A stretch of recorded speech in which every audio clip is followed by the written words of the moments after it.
Bienvenue à nouveau. Nous sommes rejoints aujourd'hui par le colonel Lawrence Wilkerson, ancien chef de cabinet du secrétaire d'État des États-Unis, qui a également mené une longue carrière dans l'armée et à la Maison-Blanche. Merci beaucoup d'être revenu dans l'émission. Ravi d'être avec vous, Glenn. J'espère que j'espère que la situation s'améliore un peu en Europe, mais on m'a dit par d'autres personnes, un ami norvégien m'a dit ce matin, non, ça empire.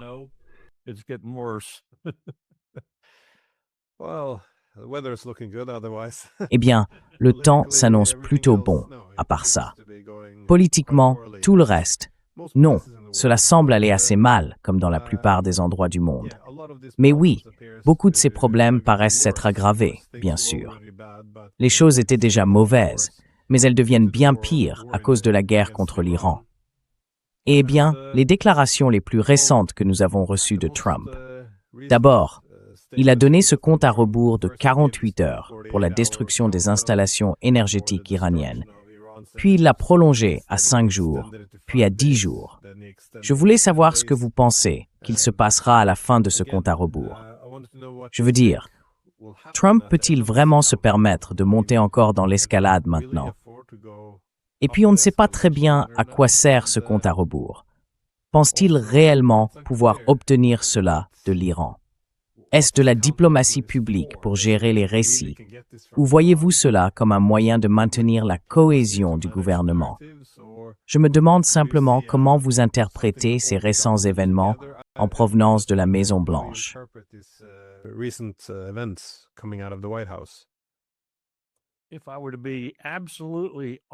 Si je devais être absolument honnête avec toi, et je le serais, je pense que c'est Trump qui essaie de racheter du temps, sachant qu'il en manque.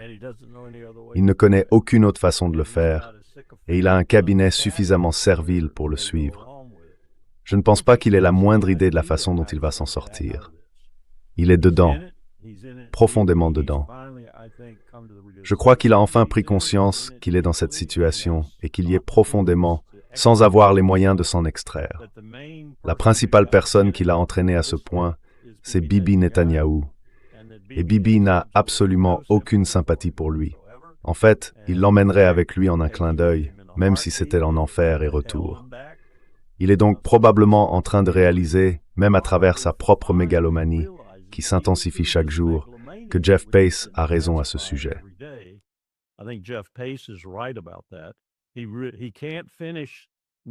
Il n'arrive pas à terminer non seulement ses phrases, parfois il n'arrive même pas à finir ses mots de manière cohérente. Et il est bloqué. En ce moment, il essaye de gagner du temps avec toutes ces histoires de 5 jours, 10 jours, 13 jours, peu importe. Mais il est aussi, et c'est très inquiétant, en train de rassembler beaucoup de forces à travers le monde. Pas une force militaire significative, au point de pouvoir envahir l'Iran, car nous ne pourrions tout simplement pas le faire. Et s'il devait tenter cela, je pense que nous assisterions probablement à une procédure de destitution soutenue par son propre parti. Ce qu'il fait, c'est regrouper toutes sortes de forces d'opération spéciales et d'unités auxiliaires là-bas aussi, comme le 160e SOAR, le régiment d'aviation des opérations spéciales, les Rangers de Washington et les Rangers d'autres régions du pays.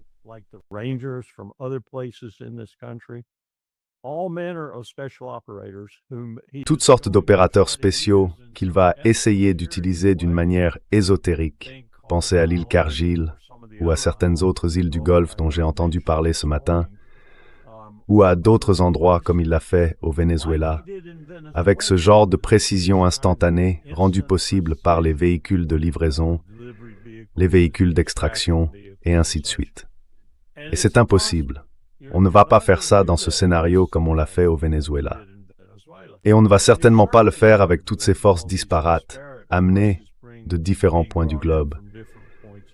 Des avions de Ramstein, des avions d'Italie, des avions du Japon. Je ne sais tout simplement pas ce qu'il a en tête, à part « je vais réussir un coup rapide comme je l'ai fait au Venezuela ».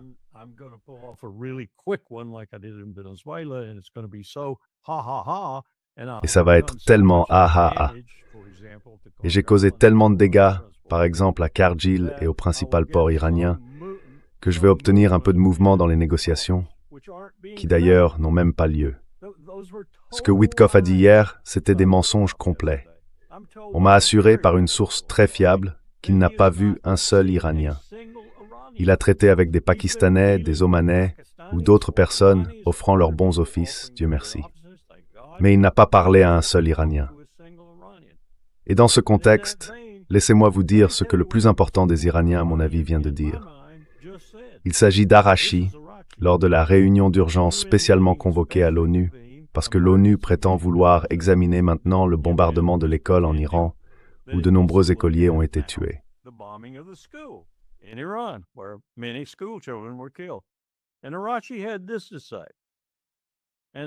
Et Arachi a déclaré ceci, et ce sont typiquement des propos à l'Arachi, mais il résume très bien la situation. 2 régimes nucléaires tyranniques. Voici sa déclaration lors de la réunion d'urgence de l'ONU. 2 régimes nucléaires tyranniques ont attaqué mon pays. C'est la 2e fois qu'il torpille la diplomatie. Il a été indulgent. Il n'a pas dit qu'il l'avait bombardé en plein milieu d'une diplomatie menée dans le meilleur esprit. La normalisation des crimes contre l'humanité ne suffit pas à décrire cela.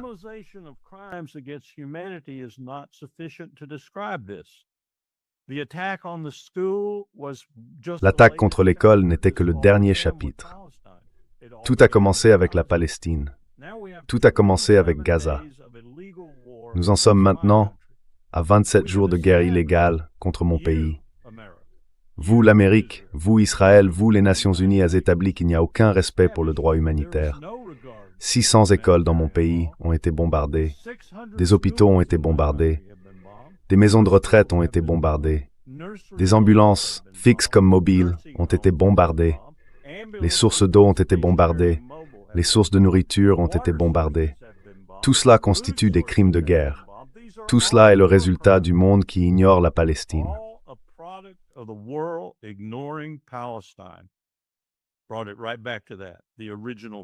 Il a ramené la discussion exactement à cela, le crime originel, si l'on peut dire.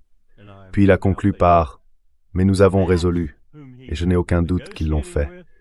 C'est avec eux qu'ils devraient négocier. » Witkoff est mort de peur d'Arachi. Il n'oserait jamais se trouver dans la même pièce que lui, car Arachi est un diplomate hors pair, et Witkoff n'y comprend rien. Lui et Kushner ne font que gagner de l'argent lors de leur tournée d'envoyés diplomatiques. Voilà où nous en sommes, à un point de confusion totale dans l'Empire. Et cette réunion du cabinet en était la personnification, si c'est le bon mot. Je ne sais pas où cela mènera, mais je sais que ce n'est pas bon signe.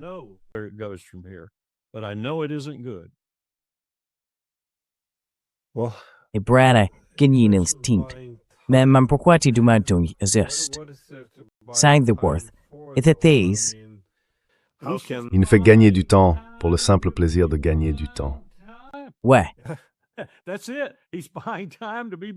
C'est ça. Il gagne du temps juste pour gagner du temps.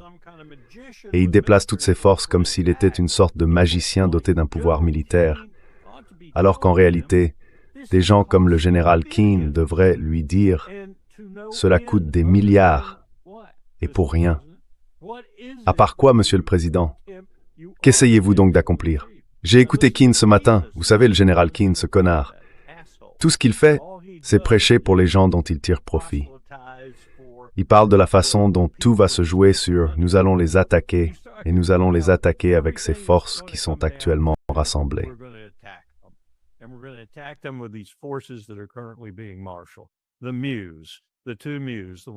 Les 2 MEU, celle d'Okinawa et, je crois, l'autre venant de quelque part dans le CONUS, ainsi que l'unité de la 82e division aéroportée, et ces gens qui sont des opérateurs spéciaux. Nous allons les attaquer. Où allons-nous les attaquer? Eh bien, nous allons les attaquer sur différentes îles. Les Émirats arabes unis nous ont proposé des îles. Ah, tu veux dire cette île là-bas que vous contestez avec l'Iran depuis, environ 50 ans. La petite Sparte. Qu'allez-vous faire depuis cette île? Elle n'est même pas près du détroit. Qu'allez-vous faire depuis cette île? Juste rester là et prêcher. Je suis désolé, Général Keane.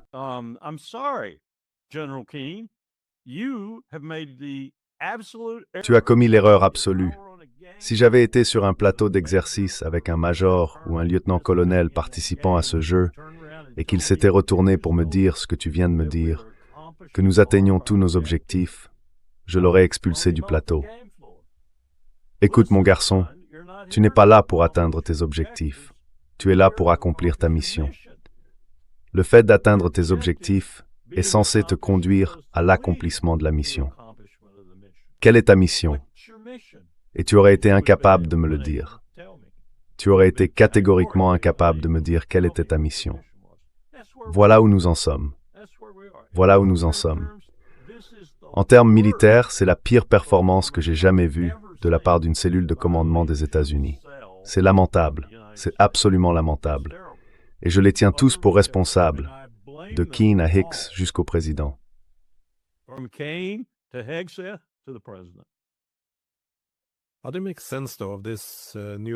Comment comprendre cette nouvelle direction? Beaucoup de gens étaient inquiets à ce sujet, car ce qui se passe maintenant était tout à fait prévisible. Pour une fois, les Iraniens avaient été assez clairs sur ce qu'ils allaient faire, malgré l'affirmation de Trump selon laquelle personne n'aurait pu prévoir qu'ils attaqueraient toutes ces bases et qu'ils fermeraient le détroit d'Ormuz. Oui, eh bien, raisonnablement, je suppose que la rapidité avec laquelle ils ont fermé le détroit d'Ormuz a surpris beaucoup de monde. Mais dans l'ensemble, la direction prise, je pense, aurait dû être prévisible. Mais qu'en est-il de l'administration? Il semble que ce soit, non seulement dans son attitude et son langage vulgaire, mais on voit aussi ces autres éléments, comme toutes ces étranges réunions de prière. Et vous savez, je suis chrétien. La prière ne me dérange pas. Elle devrait peut-être avoir une place dans la culture.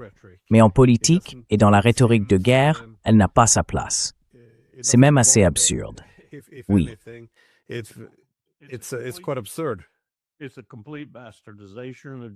C'est une complète dénaturation de Jésus-Christ. Il n'y a aucun doute là-dessus. C'est une adoption de l'Ancien Testament que Jésus-Christ a répudiée. Tout le temps qu'il a passé sur cette terre, ces quelques 33 années de vie, il l'a consacré à rejeter l'Ancien Testament. Il l'a répété encore et encore. Et maintenant, nous avons ces gens, de Franklin Graham à Pete Hegseth, en passant par Ted Cruz, et toute une série d'autres comme Mike Johnson, le président de la Chambre, qui veulent ressusciter ce Dieu de l'Ancien Testament et s'en servir comme d'une massue pour frapper leurs ennemis. Et leurs ennemis vont des démocrates aux Iraniens. Ils aiment ce que fait Trump. Je n'arrive pas à croire que la direction des deux partis va continuer sur cette voie vers la destruction, car le coût, non seulement en dollars pour un pays déjà endetté, à hauteur de 40 000 milliards au total, mais aussi pour le monde entier immense.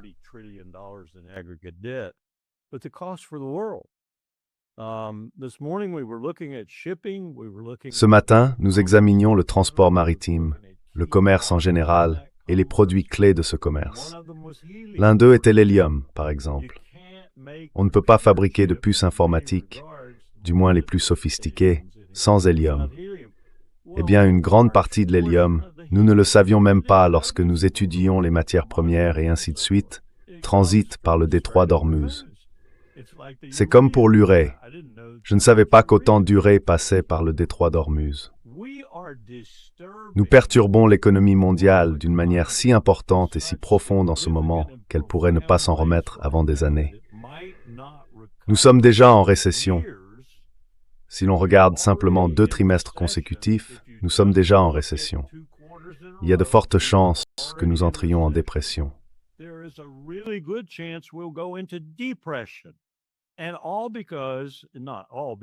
Et tout cela parce que, enfin, pas uniquement à cause de cela, puisque beaucoup de choses avaient déjà été annoncées par notre politique budgétaire dispendieuse, mais cela a accéléré le processus, l'a approfondi et l'a rendu presque instantané. Je ne pense pas que Scott Bessent ou Donald Trump aient la moindre idée de ce qu'ils font, ni d'ailleurs les personnes avec qui nous parlions ce matin. Je ne crois pas qu'ils se rendent compte de ce qu'ils infligent à l'économie mondiale. S'ils le savent, ils devraient tous être arrêtés demain à l'aube, car il ne s'agit pas seulement de l'Empire. Il s'agit de beaucoup de gens, 7, 8 milliards de personnes qui vont être gravement et profondément touchées par ce que nous faisons si nous n'arrêtons pas très vite. Et je ne sais même pas si cela s'arrêtera si nous nous arrêtons, car nous avons enclenché le processus.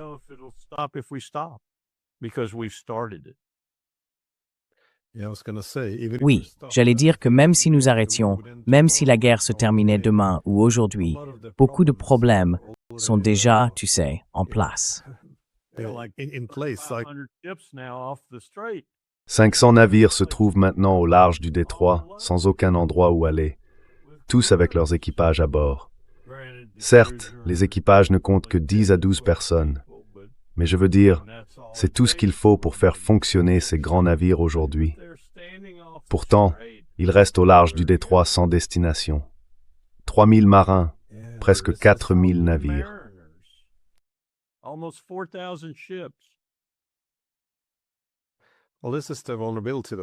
Eh bien, c'est là toute la vulnérabilité. Après des décennies de mondialisation et d'interdépendance, tout le monde s'étant rendu dépendant du bon fonctionnement de l'ensemble du système. Et puis soudain, quelqu'un attaque l'Iran. Je veux dire oui, c'est vraiment catastrophique.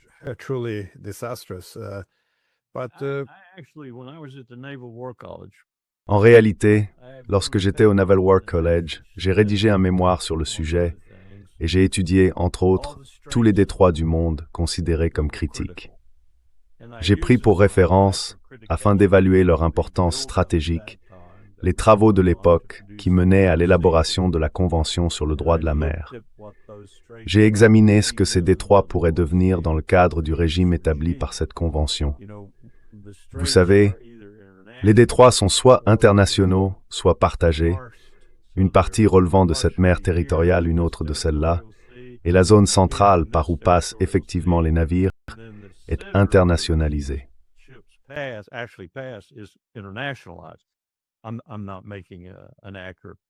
Je ne fais pas une représentation exacte de cela, mais ils ont bien montré où se trouvaient tous les points d'étranglement critiques. Des mers stratégiques, des mers intérieures, par exemple la mer d'Okhotsk, qui nous intéressait beaucoup pendant la guerre du Pacifique avec l'Union soviétique à l'époque.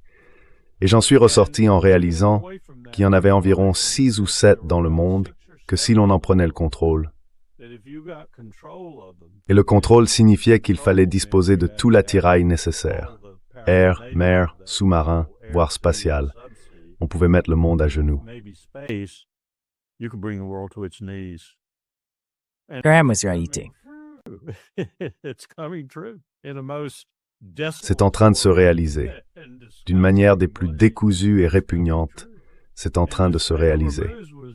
Et le détroit d'Ormuz n'était pas en réalité le plus grave des 5 principaux identifiés, mais il en faisait partie.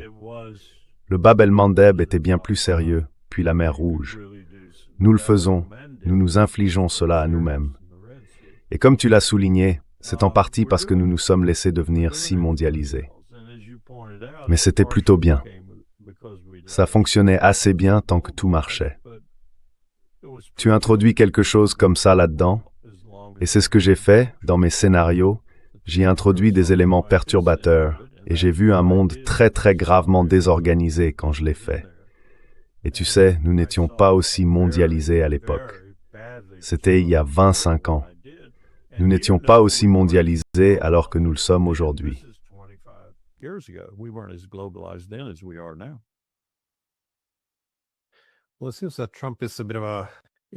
Eh bien, il semble que Trump soit un peu un homme à un seul tour.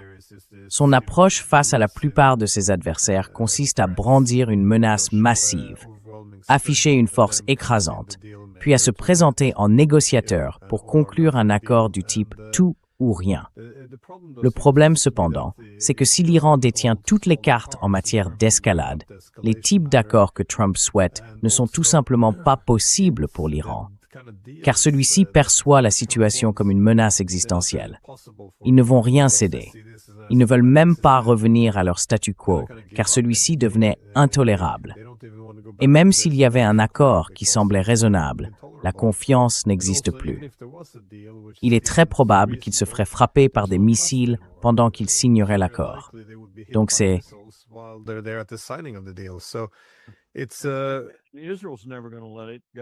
Israël ne va de toute façon jamais lâcher prise. Jusqu'au dernier Israélien, ils vont continuer, persévérer. Et d'ailleurs, je pense que nous approchons du moment où nous pourrions réellement envisager le dernier Israélien. La situation devient vraiment critique pour Israël. Que savons-nous réellement de la situation en Israël? Nous ne recevons pas beaucoup d'images de là-bas en ce moment. Aucune en réalité, je crois. Le simple fait que, en hébreu, Netanyahou ait annoncé hier soir, dans un moment d'hystérie maximale ou de pure imbécilité, qu'il allait mobiliser 400 000 hommes supplémentaires, en dit long. La bataille au Liban ne se passe pas bien pour eux. Le Hezbollah a démontré une capacité remarquable à stopper les colonnes de chars, à détruire le char de tête, puis celui de queue, avant de commencer à éliminer ceux qui se trouvent entre les deux. Des tankistes israéliens abandonnent leurs véhicules et courent sur les collines le long des colonnes pour échapper aux tirs. Ils ont déjà perdu 7 ou 8 Merkava dans une seule colonne. En d'autres termes, la situation est loin d'être favorable pour eux.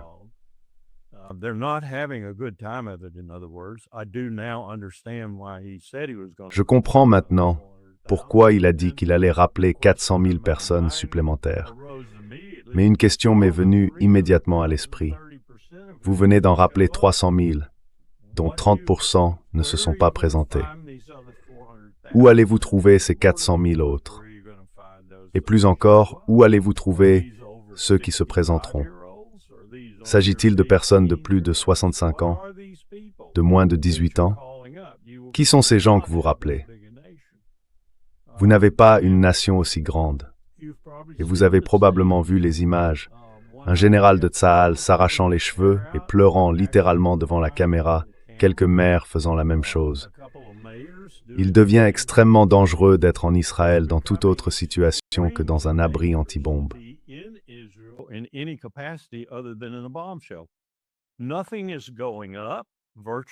Rien n'augmente, pratiquement tout est en baisse. Il ne reste plus de défense aérienne en Israël et l'Iran n'a pas épuisé ses missiles. En réalité, il peut désormais utiliser des drones bon marché pour infliger de lourds dégâts en Israël, car ils n'ont plus rien pour abattre même ces drones bon marché. Ajoutez à cela le Liban et les véritables défis auxquels ils sont confrontés là-bas, puisqu'il se passe encore à Gaza. Et vous avez Naftali Bennett qui fait ces déclarations scandaleuses. La raison pour laquelle Bennett fait ces déclarations, c'est qu'il ne pense pas que Netanyahou ait terminé avec le Hamas à Gaza. Et il a raison.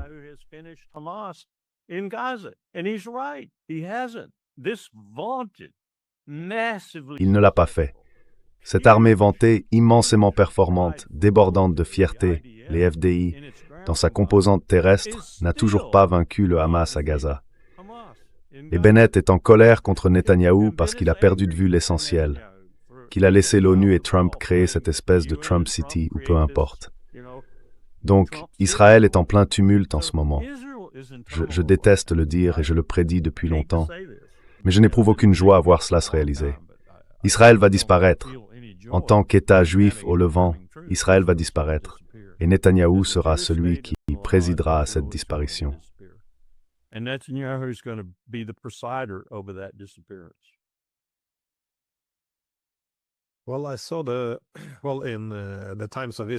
Eh bien, j'ai vu dans le Times of Israel qu'il était rapporté que le chef d'état-major de Tsahal, le lieutenant-général Samir, avait averti que l'armée israélienne, encore une fois, c'est le chef d'état-major qui parle, pourrait s'effondrer sur elle-même en raison d'une pénurie de personnel. C'est un avertissement de taille. Il a dit, vous savez, si vous levez un drapeau rouge, moi j'enlèverai 10. Cela semble être le moment, non pas de s'entêter, mais de chercher une voie de stolze. Vous dites que parle de toi, et qu'Israël pourrait cesser d'exister. Alors,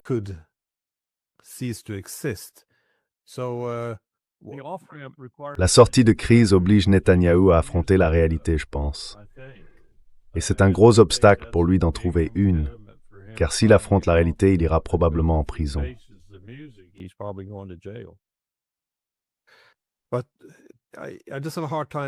Mais j'ai simplement du mal à y croire. De plus, si l'on regarde les exigences de l'Iran envers les États-Unis, elles consistent à quitter la région. Si cela ne se fait pas volontairement, l'Iran exercera essentiellement une pression sur les États du Golfe pour y parvenir, en conditionnant l'accès au détroit d'Ormuz et en bombardant toutes les bases américaines. Mais il ne semble pas que ni les États-Unis ni Israël, deux pays qui ont lié leur sécurité à la primauté mondiale et régionale, qui sont fortement militarisés et qui ont les dirigeants qu'ils ont aujourd'hui, soient prêts à dire « Eh bien, nous nous sommes trompés, nous allons donner aux Iraniens ce qu'ils veulent » et à se retirer de cette guerre que beaucoup encouragent depuis des décennies. Alors pensez-vous qu'il soit possible, au lieu qu'Israël cesse d'exister, qu'ils en viennent à recourir à leurs armes nucléaires?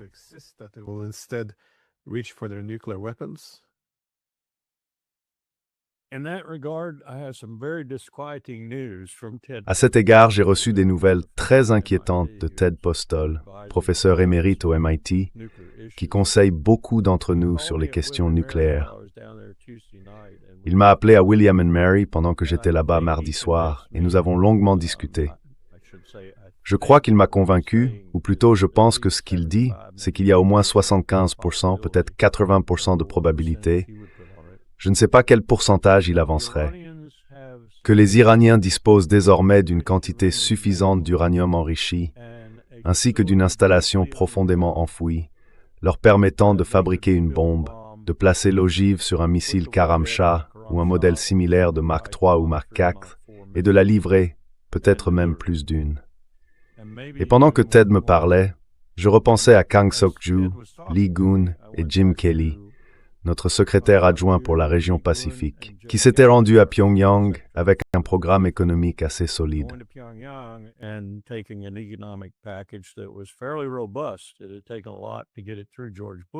Il avait fallu beaucoup d'efforts pour faire accepter cela à George Bush, et encore plus pour le faire accepter à Dick Cheney. En compensation de leur renoncement à la poursuite d'une arme nucléaire à Yongbyon ou Kang Sok-ju, je ne me souviens plus lequel, Jim les regarda et en coréen, traduit immédiatement, ils dirent « Nous avons déjà la bombe ». Et cela mit fin à la mission diplomatique. C'était terminé. Jim rentra chez lui. Je pense que nous voyons ce genre de talent, de capacité et d'intention, si l'on peut dire, profondément enfoui sous terre en Iran. Et s'ils ont pris la décision de faire ce que Ted Postol pense qu'ils ont décidé de faire, et ils ont certainement la capacité, le matériel et l'expertise, alors nous entrons dans une nouvelle phase. Très bientôt, nous serons dans une toute nouvelle phase, car l'Iran n'en aura pas une ou deux, mais 3 ou 4, peut-être 5. Comme les Coréens l'avaient dit, ils possédaient entre 6 et 12 armes nucléaires. Où allons-nous à partir de là si c'est le cas, et comment l'Iran le démontre-t-il?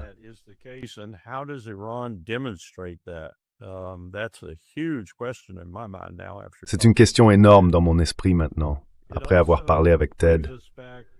Cela nous ramène aussi à Netanyahou, car je pense toujours que Netanyahou est la personne la plus susceptible d'utiliser non pas une, mais plusieurs armes nucléaires lorsqu'il se retrouvera vraiment acculé et qu'il sera pleinement conscient de cette impasse, laquelle pourrait être provoquée par ces sortes d'élections esquissées qui approchent. Le fera-t-il? Libérera-t-il le génie de la bouteille et utilisera-t-il des armes nucléaires? Je vous renvoie à notre déclaration principale. Premier point. Je suis attaqué. Nous sommes attaqués. L'Iran est attaqué. Nous sommes un État non nucléaire et nous sommes attaqués par 2 États dotés de l'arme nucléaire, l'un reconnu et l'autre non reconnu. Peut-être qu'il y en aura 3 très bientôt. Et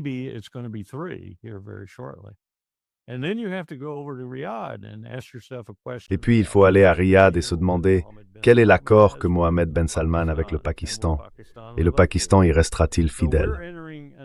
Nous entrons donc dans une dimension entièrement nouvelle, c'est pourquoi Ted m'a appelé pour parler de ce conflit. Une dimension qui, en plus de ce qui se passe dans l'économie mondiale, laquelle ne disparaîtra pas et pourrait même, d'ici 6 mois, provoquer une dépression mondiale, nous confronte à la possibilité d'un échange nucléaire et d'un échange sérieux. Nous avons aussi Poutine qui a parlé avec Xi, et tous deux ont convenu, du moins selon de bons renseignements je pense, qu'ils allaient faire ce qu'ils pouvaient pour aider à maintenir les détroits ouverts.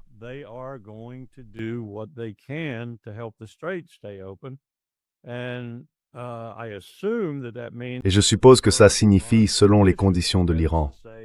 C'est-à-dire que tout État soutenant Israël ou nous soutenant dans cette guerre ne sera pas autorisé à transiter, tandis que tous les autres le pourront. Comment ils vont faire respecter cela sur l'eau? Pour ainsi dire, je n'en ai aucune idée. Mais nous poussons cette situation à son paroxysme, d'une manière qui ne semble pas bonne quand on prend du recul, et qu'on se demande quels sont les résultats possibles dans cette situation. Il y en a tellement de mauvais. Et puis on regarde qui dirige l'Empire, le babouin, l'idiot à la tête de l'Empire américain, et les orang-outans rassemblés autour de lui. Je ne peux pas être plus explicite tout en restant exact. On a vraiment des inquiétudes profondes et sérieuses.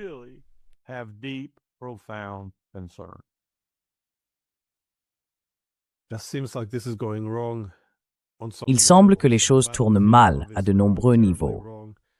Sur le champ de bataille, cela se passe manifestement très mal, ce qui bien sûr pourrait dégénérer en un échange nucléaire. Comme vous l'avez dit, l'Iran pourrait déjà disposer d'une dissuasion nucléaire au cas où Israël emprunterait cette voie. L'économie mondiale est en train de s'effondrer. On voit l'administration Trump, qui semblait avoir connu son heure de gloire après l'attaque contre le Venezuela, commencer maintenant à se désagréger. Il semble que cette situation comporte de nombreuses dimensions, et toutes sont plutôt catastrophiques. Voyez-vous d'autres effets d'entraînement plus larges de cette guerre? Par exemple, le simple manque d'accès au gaz affecte des centres économiques clés, que ce soit Taïwan avec son industrie des semi-conducteurs. Comment voyez-vous cette situation se propager ou avoir, disons, des répercussions plus vastes?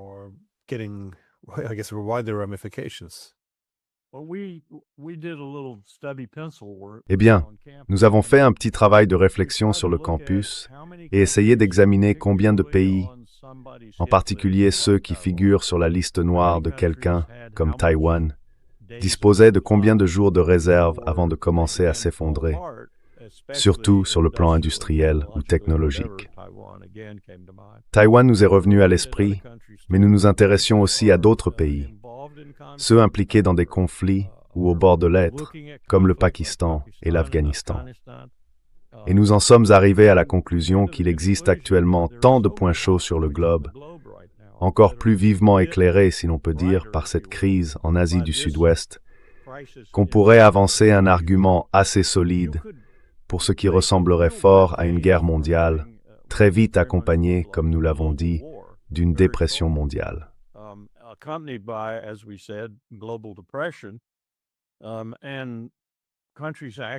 Et les pays qui s'y engagent réellement, essayant de résoudre leurs problèmes liés à la dépression. Sans vouloir trop insister, regardez simplement ce qui va se passer dans ce pays, à mon avis. Quand on connaît des crises comme celles qui se produisent actuellement dans le sud de la Californie, où un gallon d'essence coûte bien plus cher qu'ici, à l'est, et dans d'autres États où le prix n'est pas bas, mais pas non plus de 8 ou 9 $ le gallon. Quelqu'un m'a dit hier qu'en Floride, il était monté à 3,59 ou quelque chose comme ça. C'est donc inhabituel. Laissez cela se propager à travers le pays et laissez les autres répercussions que nous allons ressentir, que nous allons incontestablement ressentir, si cela devient vraiment non seulement une récession, ce que c'est déjà.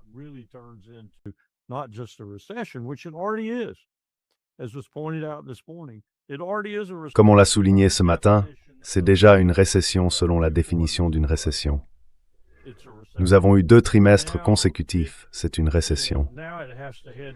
Maintenant, il faut que cela baisse encore un peu pour devenir une dépression. Et une fois que cela devient une dépression, nous nous retrouvons dans une situation dont il est historiquement très difficile de sortir. Si nous compliquons encore les choses, en rendant la sortie encore plus difficile, en immobilisant près de 4000 navires au large du détroit d'Ormuz sans destination, et d'autres choses du même genre, parce que ce que nous faisons, c'est bloquer les échanges à l'échelle mondiale, alors nous ne faisons que l'amplifier et l'aggraver. C'est presque comme si, Glenn, certaines personnes voulaient un conflit mondial.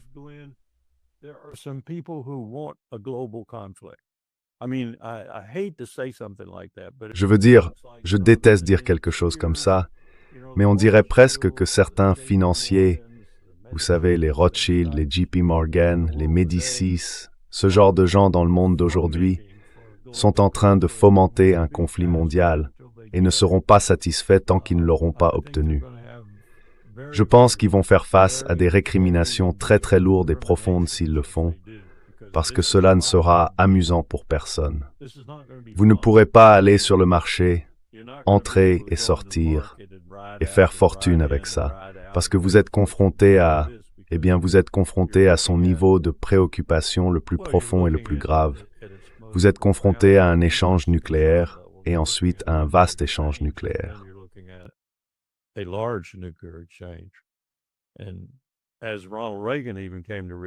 Et comme Ronald Reagan en est même venu à le comprendre vers la fin de son second mandat, nous ne voulons pas faire cela, car c'est la fin de la race humaine.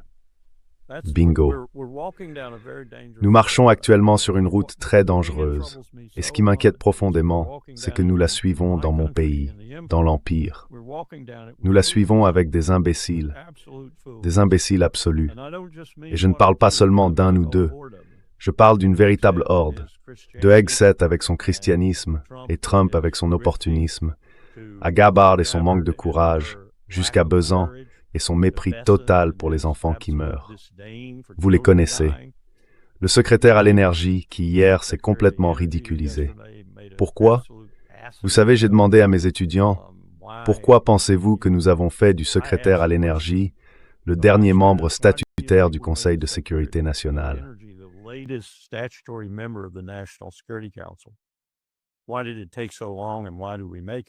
Pourquoi cela a-t-il pris autant de temps? Et pourquoi l'avons-nous fait? Eh bien, la réponse est qu'il supervise les armes nucléaires. Bingo! C'est la sécurité nationale à son plus haut niveau. Et pourtant, quel imbécile nous avons comme secrétaire à l'énergie. Je repensais à celui, je ne me souviens plus de son nom maintenant, mais c'était un physicien nucléaire et il a énormément aidé Obama avec le JCPOA. L'une des raisons pour lesquelles il a pu apporter une expertise aussi exceptionnelle à ces négociations, c'est qu'il était physicien nucléaire. Et oui, il était secrétaire à l'énergie, mais il était physicien nucléaire, probablement le seul que nous ayons jamais eu qui était vraiment qualifié pour ce poste. Et maintenant, regardez qui nous avons. Un babouin à la tête de l'un des départements les plus dangereux de tous. Un babouin. Nous sommes dans le pétrin, Glenn. Nous sommes dans de beaux draps.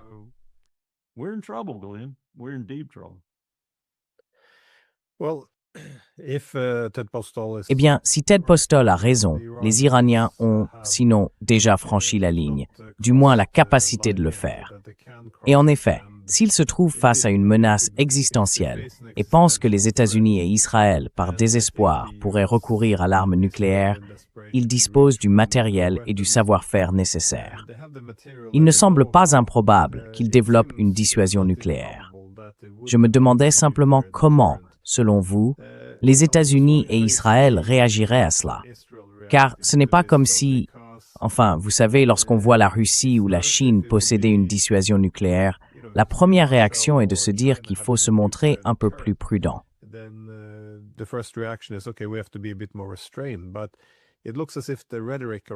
Mais il semble que la rhétorique autour de l'Iran repose sur l'idée qu'ils ont tous adhéré à cette vision, selon laquelle ce sont des mollahs irrationnels et fous qui veulent simplement détruire Israël et l'Occident. Et comme Pete Hegseth pourrait le penser, c'est donc une guerre pour Dieu, le bien contre le mal, toutes ces absurdités. Comment les États-Unis et Israël réagiraient-ils face à une dissuasion nucléaire iranienne? Parce qu'ils ne la verraient probablement pas comme une dissuasion, mais plutôt comme une arme de fin du monde, ou quelque chose du genre.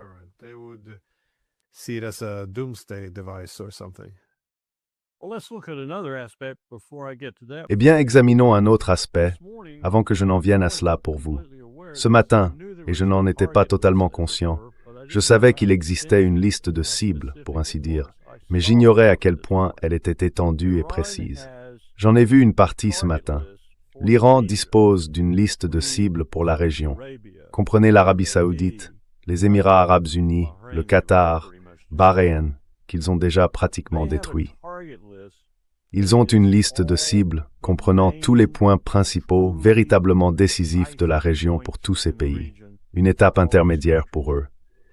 Supposons un instant que nous déployions des troupes au sol quelque part, un nombre limité de troupes car nous n'en avons pas assez, mais un grand nombre d'entre elles là-bas.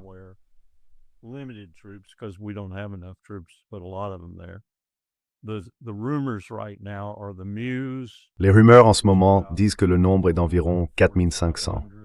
Le 82e groupe arrive et toutes ces autres troupes sont essentiellement des forces d'opération spéciales comme celles que nous avons utilisées contre le Venezuela.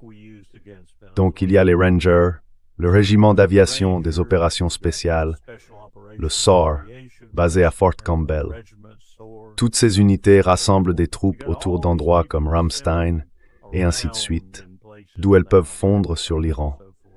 Supposons qu'elles fassent cela, qu'elles atterrissent sur une ou deux de ces îles du Golfe, peut-être y compris Karg, et qu'elles causent quelques dégâts ici et là, et ainsi de suite.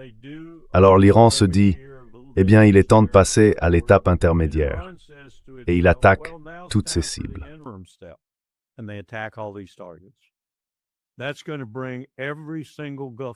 Cela va mettre à genoux chaque État du Golfe, car ces cibles sont les plus cruciales. Elles comprennent par exemple l'installation de production d'Arabie Saoudite, qui produit environ 12 millions de barils de pétrole par jour. Une partie passe par l'oléoduc près de Jeddah et sort par la mer Rouge. À ce moment-là, les Houthis intercepteront probablement à nouveau ce flux. Une autre partie passe par le détroit d'Ormuz, la majorité d'ailleurs. Nous parlons donc de mettre à genoux tous les États de la région avant qu'ils ne fassent quoi que ce soit d'autre. Que ferons-nous alors? Bonne question, Larry. Que ferons-nous alors?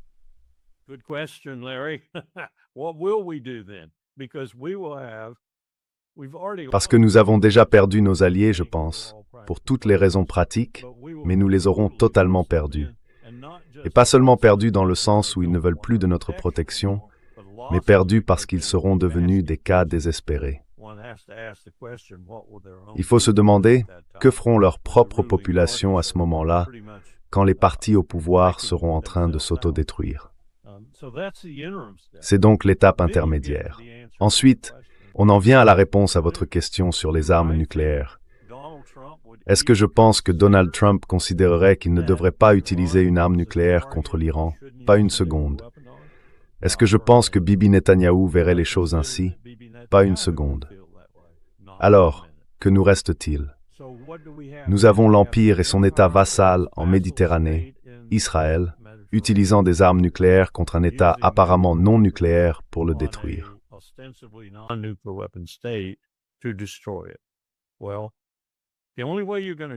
Eh bien, la seule façon d'y parvenir, c'est d'utiliser beaucoup d'armes nucléaires. Et je veux dire beaucoup. Je parle d'un sous-marin lanceur d'engins américain dans la mer d'Arabie du Nord déchargeant ses tridents.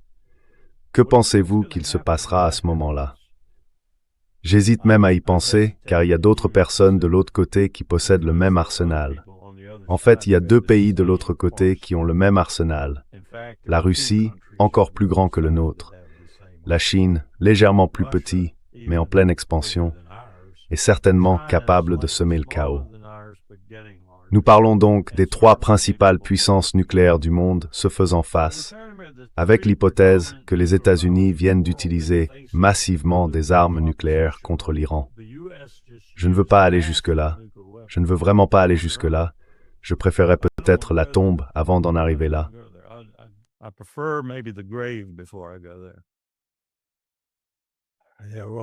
Oui, eh bien, on pourrait penser que les États-Unis n'emprunteraient pas cette voie, étant donné le risque d'impliquer les autres puissances nucléaires.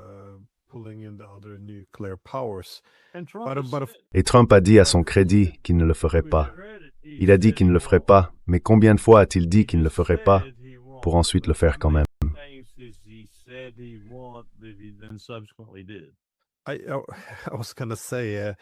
J'allais dire que cela aurait du sens, étant donné à quel point cela aurait été prévisiblement désastreux.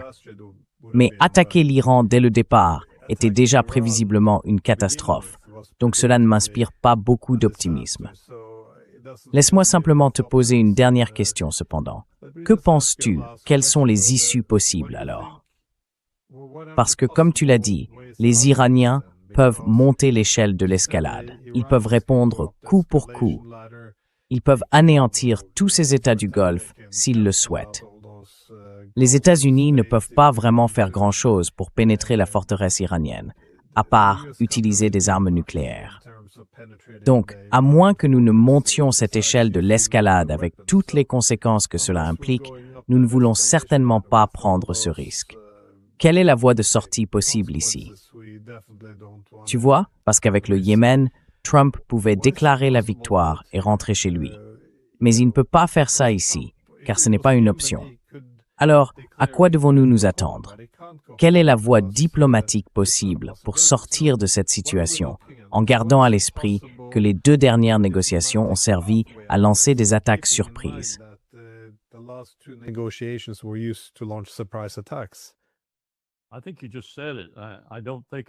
Je pense que vous venez de le dire. Je ne crois pas que ce soit très probable, mais vous l'avez bel et bien dit, et vous l'avez dit au moment où vous l'avez dit. Et puisque ce n'est pas très probable, vous voyez le dilemme dans lequel nous nous trouvons. Ce que vous avez dit, c'est déclarer la victoire et partir. Et cela signifie laisser Israël à son propre sort. Et ce sera une fin. C'est la meilleure chose à faire, déclarer la victoire et partir. Laisser l'Iran se débrouiller seul, sans une seule sanction américaine, puisque nous lèverions ces sanctions. Nous pousserions les Européens à lever les leurs aussi, et nous dirions à l'Iran, reconstruis ton État. J'offrirais même quelques réparations si j'étais là. Je n'aurais jamais créé cette situation au départ. Mais si j'y étais soudain plongé, j'offrirais quelques réparations.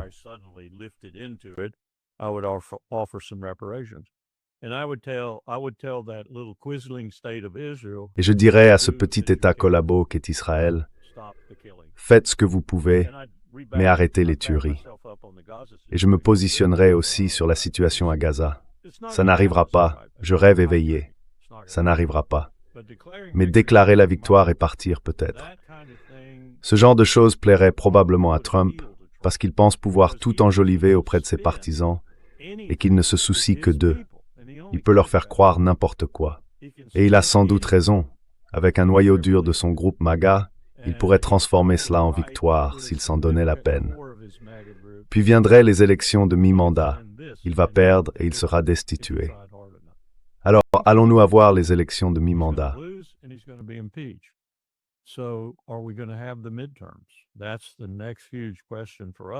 C'est la prochaine grande question pour nous, même si nous nous en sortons par miracle, comme je viens de le décrire. Il doit encore gagner les élections de mi-mandat, et tous les sondages montrent qu'il va perdre, que son parti va subir une défaite catastrophique, et il sait que la destitution n'est pas loin derrière. Parce que je pense qu'à ce moment-là, même son propre parti s'y ralliera. Je me souviens de Dick Nixon, et je me souviens à quel point les républicains ont hésité avant de se joindre à la procédure de destitution. Et puis à la fin, ils sont allés à la Maison-Blanche et lui ont présenté les documents de destitution.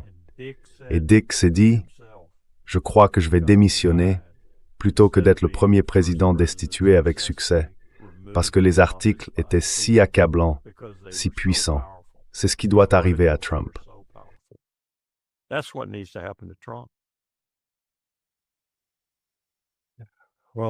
Eh bien, j'ai le sentiment qu'il ne va pas se laisser faire sans se battre. Oui. Probablement dans une camisole de force.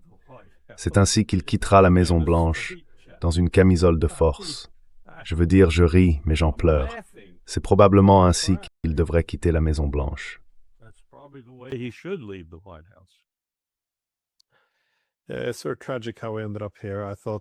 C'est en quelque sorte tragique que nous en soyons arrivés là. Je pensais que je suis oui. Eh bien, comme je l'ai dit récemment à Glenn Diesen, je faisais remarquer qu'il y avait au départ de bonnes raisons d'être optimiste. Car durant son premier mandat, il n'avait lancé aucune nouvelle guerre. Il était à peu près le premier président à ne pas le faire. Tout reposait sur l'idée que les États-Unis devaient s'adapter à cette nouvelle répartition internationale du pouvoir, qu'il fallait mettre fin aux guerres sans fin au Moyen-Orient, se retirer et mettre un terme à la guerre en Ukraine. Non pas que les objectifs fussent altruistes, mais simplement qu'il fallait se concentrer sur la Chine et l'hémisphère occidental. Et nous voilà, 1 an plus tard, toujours en Ukraine, et maintenant en train de lancer la pire guerre au Moyen-Orient.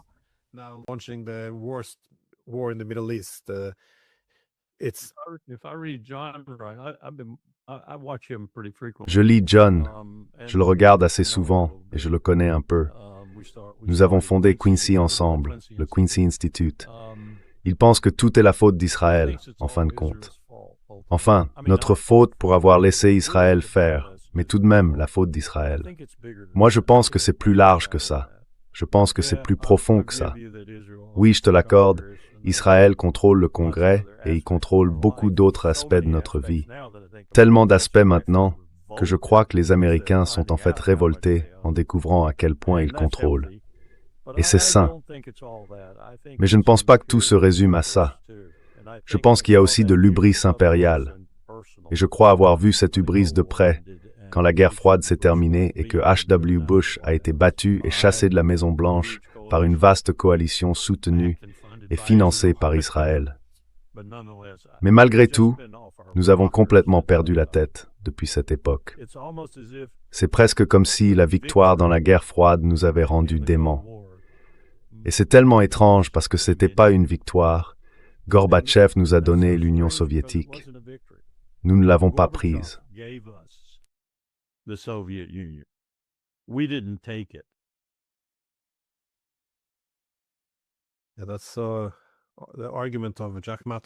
Oui, c'est aussi l'argument de Jack Matlock, parce que tu sais, il était là pour négocier la fin de la guerre froide.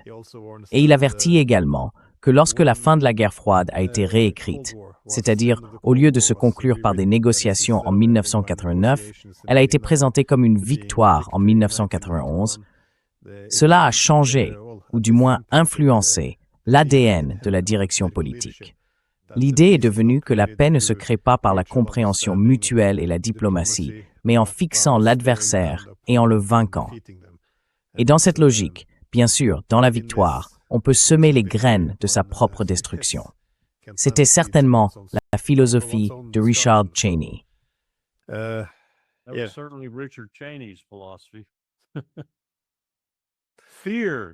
peur, dit-il plus d'une fois, je l'ai entendu. La peur vaut bien mieux que l'amour, ouais.